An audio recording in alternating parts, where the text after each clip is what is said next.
This Fleet Equipment Unscripted interview is presented by Hendrickson, a leading manufacturer of heavy-duty suspension systems and components to the global commercial transportation industry. Visit hendrickson-intl.com to learn more.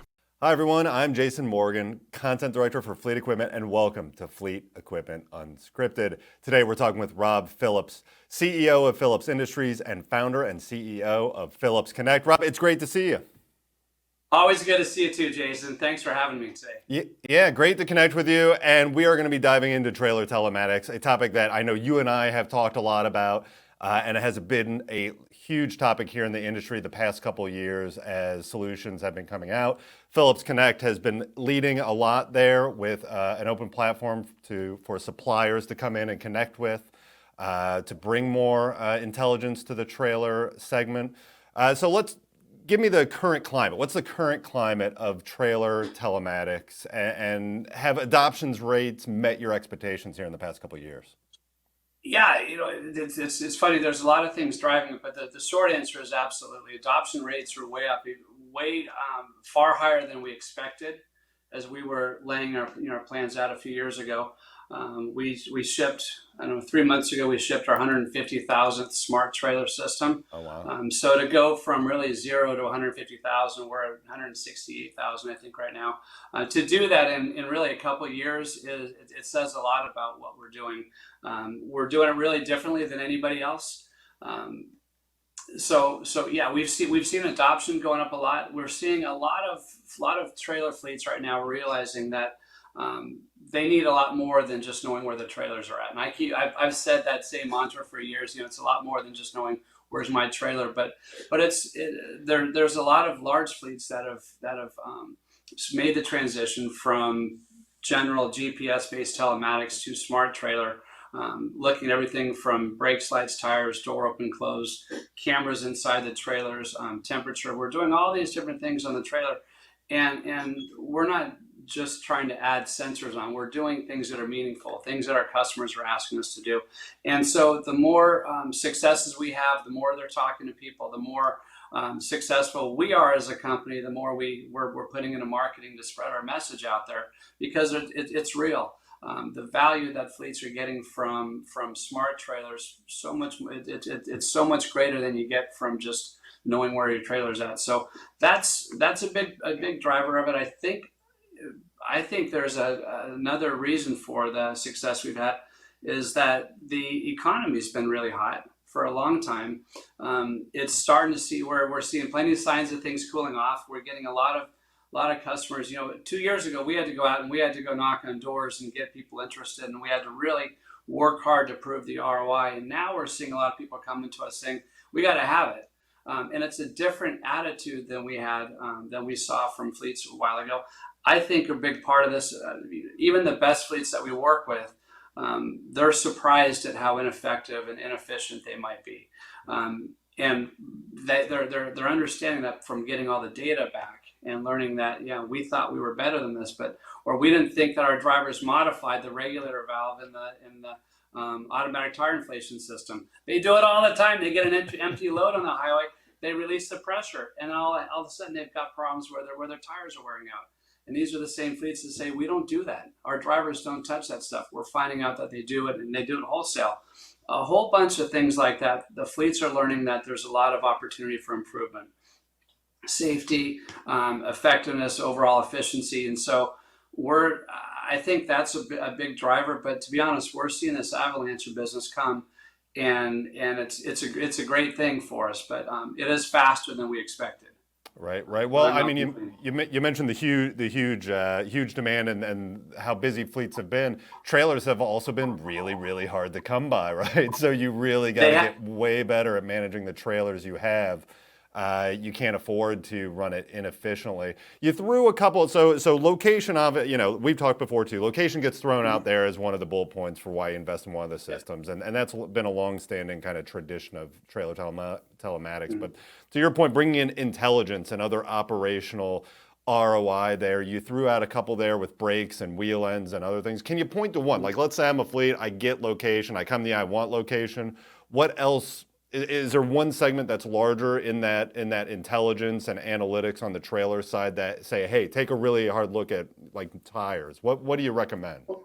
Well, for sure, tires have and continue to be the fastest ROI generator for the system. So we find that there's huge opportunities. Again, even some of the fleets that have some of the best systems in place, whether it's automatic tire inflation, we're still finding that there's a lot to be improved in the tire space. Geofencing and the advanced geofencing, where you have multiple levels of geofences throughout the organizations. That's also got plays a big role, and that's got that has a good return to it. But to be honest with you, I think it's really compounding all of these different sensors, being able to look at the entire trailer, that gives it the highest value. So yeah, tires are one of those things that you can, as we go to sell it, typically one tire pays for the system. And if we can avoid one tire off per year, that pays for the system.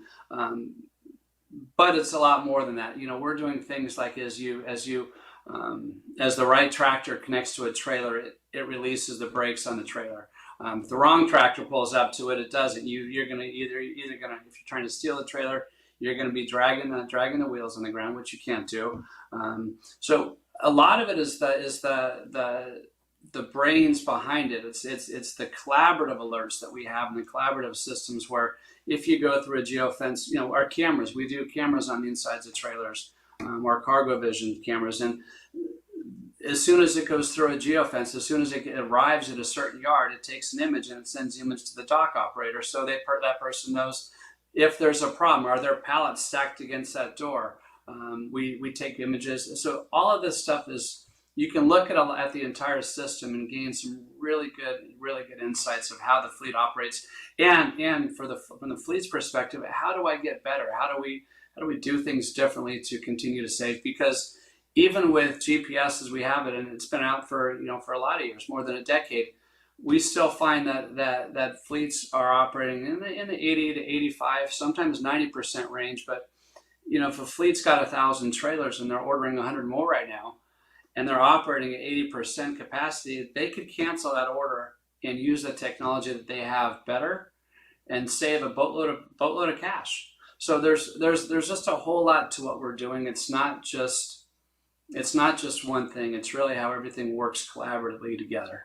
Right. And that's where the impact's coming from. And you mentioned GPS. One of the things that's starting to crop up when I talk with technology companies too is the immediacy, or how accurate and how quickly you're getting GPS data, right? We've gone from 3G to 4G and over, if you have GPS technology that's 2, 3, 4 years old, it's not real time. It might be in 10 or 15 or 5-minute segments, and it might not be as accurate. Whereas today you can get on that, computing on the edge and getting that accurate GPS data to know exactly where you're at. So not even just the smart trailer stuff, which is huge, but yeah, man, if there's a case there to upgrade your equipment as well. Sure, and a big part of it is battery management too. So there's there is a direct correlation with the size of the battery and the number of pings that you get. So there's plenty of other companies out there that have smaller batteries. They don't last very long, and they say, yeah, well, we get constant reporting. Well, that's questionable.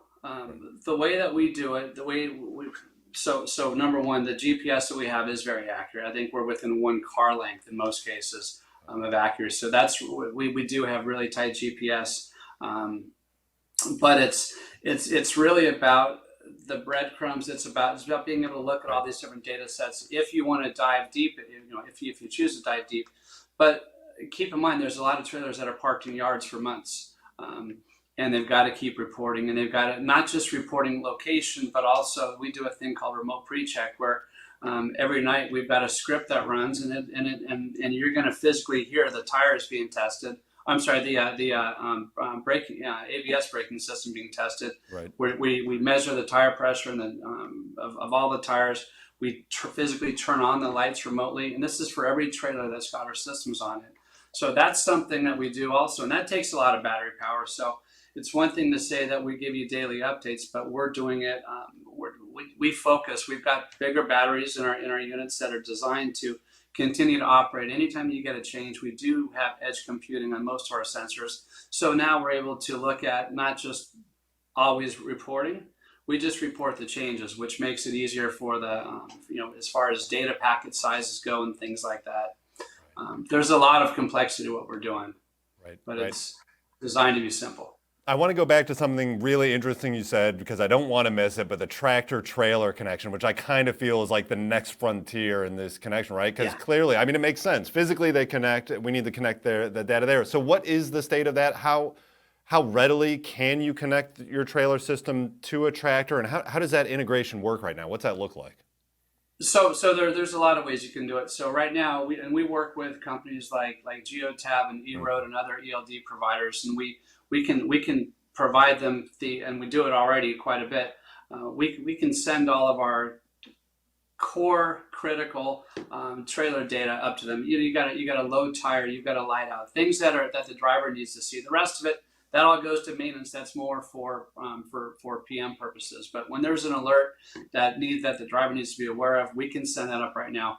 But I still think that there's a lot of much more effective platforms. I think getting it on the dash is where the real value is going to come in. So there is a lot of work that we're doing. I can't share a whole lot about it, but we are working directly with a few different companies right now to OEMs as well as third-party providers to bring that data right to the dash. That's where it's got to get to. But again, think of it as your car, Jason. Your car, you don't get all kinds of analytics on the dash of your car. You know when the door's open. You know when you got a low tire. You know when you got a light out. That's about what we're going to limit this to. There are some collaborative alerts. You're going down a 6% grade. You got a tire that's low. You got a wheel end that's running hot, and you got a brake pad that's worn. Something like that, you're going to get a much more severe alert. But for the most part, we're talking about simplifying it from the driver's perspective. Only give the driver what they need to know, and only show them when there's something that's critical that they need to take action on. The rest goes back to the fleet for overall efficiency gains. Right. But yes, there's a lot of work being done on that. Yeah, no, I know. So more to talk about to come for sure.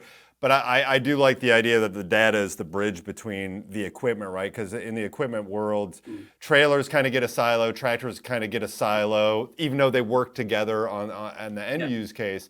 They kind of operate as, even in the data side, we've seen how the tractor data side has taken off. I'm going to say like 5 years ago, but it's way longer than that now. I just don't feel the time as much, right? Yeah. But now that you have the bridge of data and visibility, to your point, to the fleet manager, right? So that I can see how these are operating in tandem in a digital visibility way. I mean, it'll be really cool to see what gains come from that. Yeah, and one other thing that the industry has struggled with, we've struggled with it as well, like a lot of other folks, is getting that tractor-trailer pairing, getting a really good connection between knowing which truck is pulling which trailer. An old friend of mine, I probably shouldn't share names, but he ran a large fleet with about 15,000 trailers, and I said, how often are you guys having drivers pull the wrong trailer? And he said, you wouldn't believe it if I told you. But it happens on a daily basis around the country. We get drivers, and sometimes they get 150 miles out before they realize they pulled the wrong trailer. It's easy to happen. So we've got a really unique solution that we'll be presenting at TMC, but a really unique solution that makes this extremely simple to know which truck is pulling to which trailer. And then as we start layering on our analytics, we have the ability to notify the driver right away, notify dispatch that the driver that's pulling, the driver of truck number 1's pulling trailer number 425, it should be 427. Right. They grab the wrong one before they leave the yard. So there's a lot of advancements that happen once we get that data. And so we're excited to share what we're doing there, but that tractor trailer pairing, getting a really good system, has been a challenge for the industry and something that fleets are really interested in. Well, that sounds super exciting. I know you teased TMC there. We'll be there. I'm sure I'll connect with you there and hear more about it. I really appreciate you taking the time today. Really insightful. Yeah. Thanks for connecting. Always good to see you, Jason. Thanks again.